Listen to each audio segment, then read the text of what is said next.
Hello बच्चों, चलिए प्रश्न को देखते हैं। तो दिया गया है कि 473 केल्विन पर फॉस्फोरस पेंटाक्लोराइड PCl5 का विघटन के लिए Kc का मान 8.3 गुणा 10 की घात -3 है। यदि विघटन इस प्रकार दर्शाया जाए तो PCl5 विघटित होकर PCl3 प्लस Cl2 जिसका डेल्टा H मतलब एंथैल्पी है 124.0 किलो जूल प्रति मोल। अभिक्रिया के लिए Kc का व्यंजक लिखिए और प्रत्येक अभिक्रिया के लिए समान ताप पर Kc का मान क्या होगा, और यदि एक में और अधिक PCl मिलाया जाए तब, और या फिर दाब बढ़ाया जाए, और तीसरा है ताप बढ़ाया जाए तो Kc के मान में क्या प्रभाव होगा। तो हमें क्या दिया गया है, सबसे पहले हम देखेंगे कि हमें दिया गया है कि फॉस्फोरस पेंटाक्लोराइड जो PCl5 है उसके लिए Kc का मान कितना दे रखा है 8.3 गुणा 10 की घात -3, और हमें अभिक्रिया दे रखी है और उसके लिए हमें दे रखा है डेल्टा H। अभिक्रिया के लिए क्या ज्ञात करना है, एक तो Kc, एक प्रत्येक अभिक्रिया के लिए Kc मान ज्ञात करना है, और तीसरा हमारे पास है कि अगर मैं PCl5 मिला दूं तब के मेरी Kc पे क्या प्रभाव पड़ेगा, ताप बढ़ाऊं तब, और ताप बढ़ाया जाए तब Kc पे क्या प्रभाव पड़ेगा। तो सबसे पहले हम लिख लेते हैं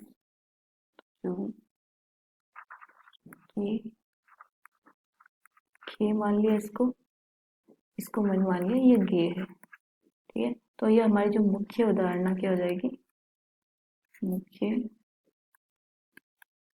अवधारणा वो हो जाएगी अभिक्रिया का साम्य स्थिरांक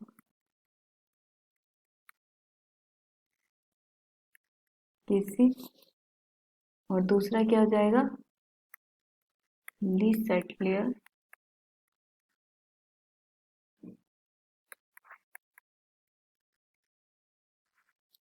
सिद्धांत। तो इस सिद्धांत के अनुसार क्या होता है कि इस सिद्धांत के अनुसार साम्य अवस्था पर सांद्रता, ताप तथा ताप में परिवर्तन किए जाने पर साम्य उस दिशा में विस्थापित हो जाएगा जिसके लिए किए गए परिवर्तन का प्रभाव समाप्त हो जाता है, और उसका हम क्या देखेंगे, Kc पे भी प्रभाव देखेंगे और अपक्रिया पर भी प्रभाव देखेंगे। अब आते हैं हमारे क्वेश्चन में। तो हमारा क्वेश्चन क्या दे रखा है कि PCl5 है, PCl5 PCl3 प्लस Cl2। तो इसके लिए मुझे Kc का मान दिया गया है 8.3 गुणा 10 की घात -3। तो अब मेरे को क्या बोला गया है पहले में, तो ये बोला गया है कि मुझे Kc का व्यंजक लिखना है। तो हम जानते हैं Kc क्या होता है, उत्पाद की सांद्रता उसकी घात स्टोइकियोमेट्रिक गुणांक बटा अभिकारक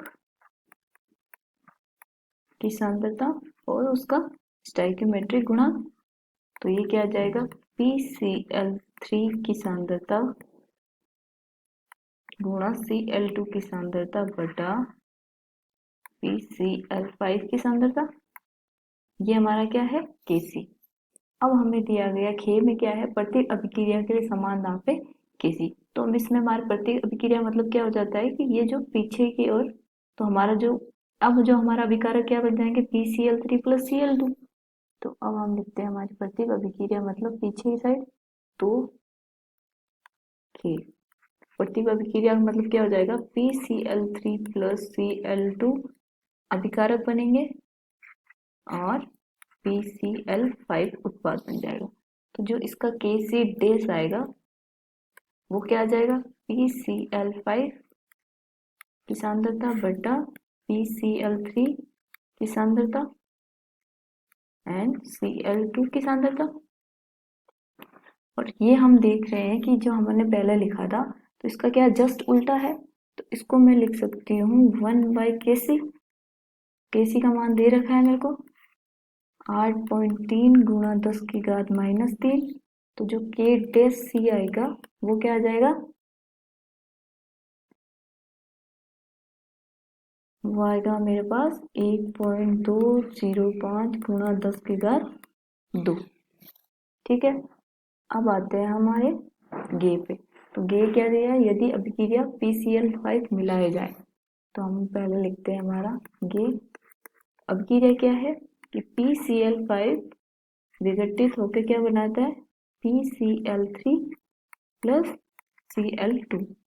अब पहला इसमें क्या है, PCl5 मिलाने पर, तो इसमें क्या होगा, PCl5 मिलाने पर ली सेटलियर के अनुसार क्या होगी, अभिक्रिया क्या होगी हमारी, अगर दिशा में विस्थापित होगी। लेकिन जो हमारा Kc है, Kc का मान, Kc क्या होगा हमारा, नियत रहेगा, उसमें कोई परिवर्तन नहीं होता, क्योंकि उसमें क्या है, सांद्रता का अनुपात होता है। तो जो हमारा अभिक्रिया हम मिलाएंगे तो साम्य पे आएगी, तभी हम Kc किस पे निकालते हैं, साम्य अवस्था पे। तो इसकी जो सांद्रता है फिर से वही हो जाएगा, और जो उनका अनुपात आएगा वो सेम आता है। इस वजह से क्या होता है, Kc का मान हमारा नियत रहता है। तो इसमें फिर दूसरा क्या दिया गया है, दाब बढ़ाने पे।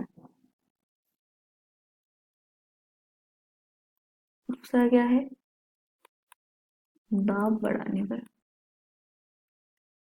दाब बढ़ाने पर क्या होता है कि ली सेटलियर के अनुसार क्या होता है कि अभिक्रिया उस ओर अग्रसित होती है जिस ओर हमारे मोलों की संख्या कम हो।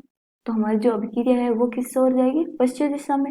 लेकिन जो हमारा Kc है, तो मैं लिख देती हूँ, अभिक्रिया तो जाएगी पश्चिम दिशा में, या पश्चिम दिशा में, लेकिन जो Kc है हमारा वो नियत रहेगा। ठीक है, क्योंकि Kc का मतलब क्या होता है, सांद्रता होती है, सांद्रता पे दाब बढ़ाने पे उस पर कोई भी प्रभाव नहीं पड़ता है। क्योंकि अब हम आते हैं तीसरे पे। तो तीसरा क्या है हमारा,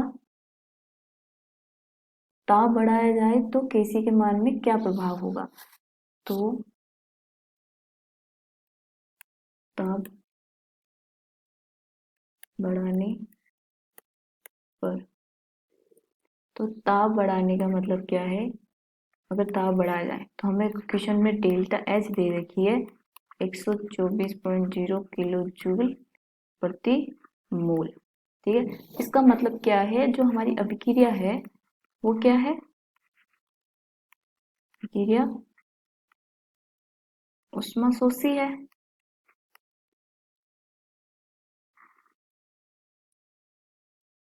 अभिक्रिया क्या है, उष्माशोषी। अभिक्रिया उष्माशोषी है, तो इसका मतलब क्या हो जाएगा, हमारे ताप में हमारा क्या है, ताप बढ़ाने, तो अभिक्रिया क्या हो गई हमारी, उष्माशोषी। तो PCl5 PCl3 प्लस Cl2 है। तो अगर मैं ताप बढ़ाऊं तो हमारी जो अभिक्रिया है कि उष्मा ग्रहण करके किस हो जाएगी, अग्र दिशा में। तो हमारा जो Kc होता है कि Kc सिर्फ ताप पर निर्भर करता है, निर्भर करता है। तो जो हमारी अभिक्रिया है वो किस हो जाएगी, अग्र दिशा में। अग्र दिशा में मतलब उत्पादों की सांद्रता बढ़ रही है, तो इसका मतलब हमारा Kc का मान भी क्या हो जाएगा, वो भी बढ़ेगा। आशा करती हूँ आपको समझ में आया होगा। धन्यवाद।